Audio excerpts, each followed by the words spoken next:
All right, and welcome back to First Team Fantasy. We had a whole bunch of exciting and some fairly boring games this weekend, and one coming up, the Vikings and Niners. So stay tuned for that one. I'm going to start it off with the Falcons heading to Tampa Bay to beat the Bucks 16-13. This was kind of a snooze fest, if I'm being honest. You didn't see too. It was very unfortunate for everybody who had Bijan Robinson because they didn't announce until I don't like literally right before the game that Bijan wasn't feeling well, and he still ended up playing near the end. He got 11 snaps. He had one rush for 3 yards, got you 0.3 points for all the people who unfortunately started him. Sheesh. So yeah, it was painful to see. Desmond Ridder in this one, he didn't have 3 interceptions, but he did lose 3 fumbles. He was 19 for 25 with 250 yards in the air, 6 attempts for 38 yards and a touchdown on the ground. He almost had another touchdown if he would have reached out. It would have been one, but Antoine Winfield came across and punched the ball out, resulting in a fumble and a touchback. Bucks ball. So he got 13.8 fantasy points. Like I said, not many people are really considering starting him anyways, so that wasn't that important. Cordarrelle Patterson, you saw get some usage in this one. He got 40%, 46% of the snaps, played 26 snaps, got 10 attempts for 56 yards. Unfortunately, didn't catch any passes, but I don't think anybody was considering starting CPAT this week because we didn't know that Bijan wouldn't be playing. So there was that. And he only got 5.6 points because, like I said, he didn't get any targets at all. Tyler Algier had a big day because of Bijan. Ended up playing 51% of the snaps, got 21 attempts, 59 yards, inefficient as usual, but he was also able to catch 3 passes for 53 yards. So he got 14.2 PPR points.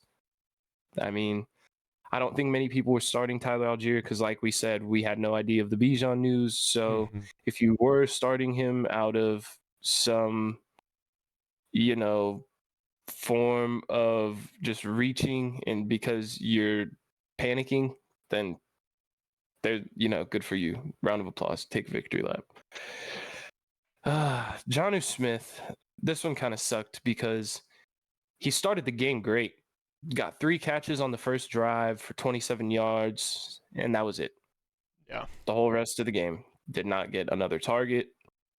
That was it. Still played 54% of the snaps, was out there 35 snaps. Kyle Pitts played 34, 52%. And Kyle Pitts, 2 of his 3 catches came at the literal last drive of the game. So it's, like I said, when we were doing the previews of this game, I thought it would be a rough week for the Falcons tight ends. I thought, 5 or 6 points. You get 5.7 out of Jonnu Smith and you get 7.7 out of Kyle Pitts. I think there will be better weeks, but, it is what it is with the tight ends. Yeah. Drake London, another solid outing. Honestly, he's the lead receiver again. I mean, if Desmond Ridder's not having a good day, Drake London's not going to have the best day, but he still got 7 targets, caught 6 of them for 54 yards, gave you 11.4 PPR points. He's out there 85% of the time. He was this week. And I mean, he's always out there. He's the top target. It's not like last year with Marcus Mariota and all they're doing is running the ball. It was 2 games in a row. We saw Ridder go over 300. This one, he hit 250. Threw the ball 25 times. I think that Drake London is somebody that you could definitely trust on a week-to-week basis. I'm not scared to put him out there in my lineup anymore as a wide receiver 3 or especially a flex. Bijan, I don't think this is a cause for concern. It was really weird, but these things happen, I guess. He said he wasn't feeling like himself, so he didn't go. It would have been nice to have some form of an update prior to the game starting so people could have had an opportunity to switch him out. But these things happen sometimes, and I think we just roll on to the next week. I don't think this shows anything with Bijan in the future. I mean, we saw Van Jefferson up his snap percentage to 49%. The wide receiver 2 could end up being him, but we don't really want the wide receiver 2 in the Falcons offense anyways, given that the number 2 and 3 target tend to be Jonnu Smith and Kyle Pitts anyways.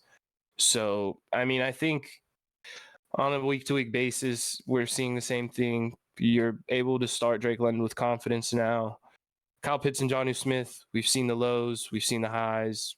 They're just 2 more tight ends in the mix of the many, in my opinion. Tyler Algier, if Bijan is ever unable to go, and we know before the game, he's a good start. Mm-hmm. If not, he's just simply a handcuff, like I said before. I'm not worried about Bijan, and that's about it with the Falcons. If you have anything you want to add to them. Not too much. It's, we figured it could be an ugly game. The Bucs do have a solid defense. The Falcons aren't the greatest offense, especially without Bijan. Drake London didn't burn you. He had a solid week. Kyle Pitts and Jonnu, I mean, for a tight end, it wasn't terrible. It wasn't great by any means, but I mean, it was a mad week. They got the win, so I mean, they can't be depressed. Yeah. I mean, Younghoe Koo.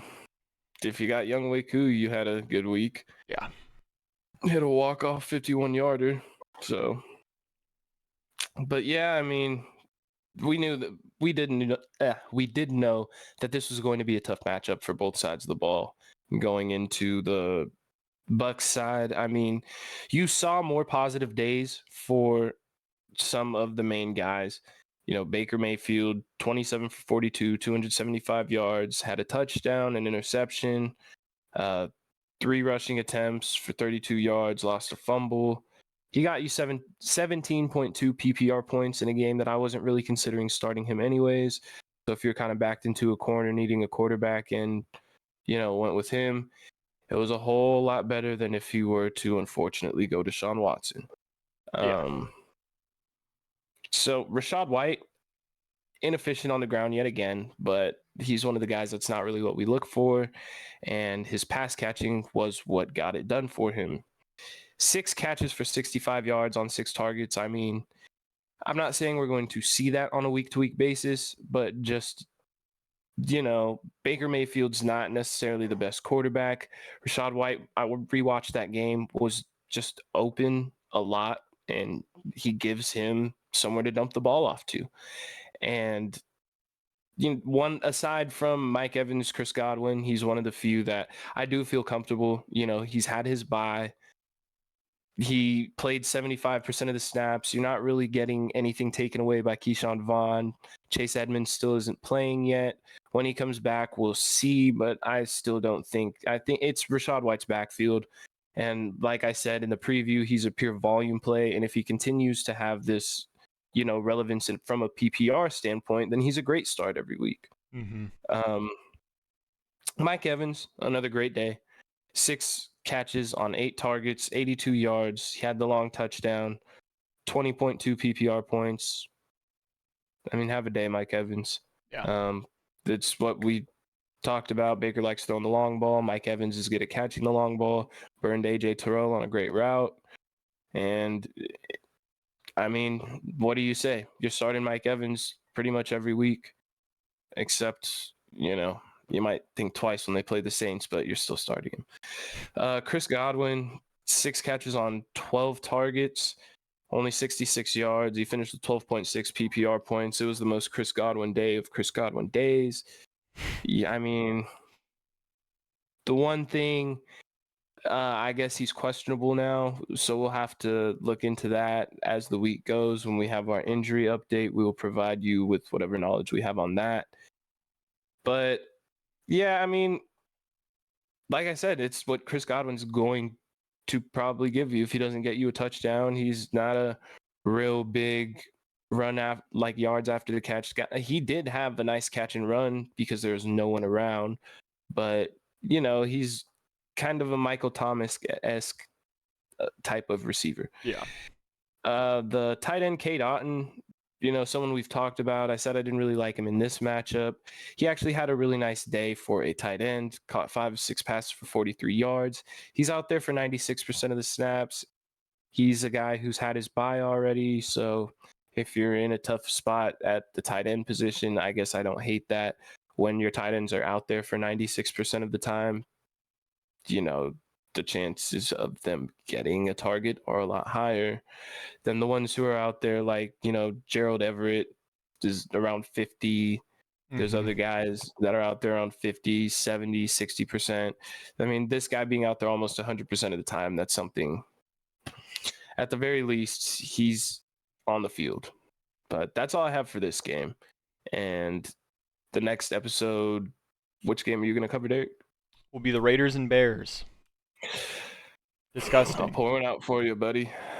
We will see you guys then, and see you next time. Sir.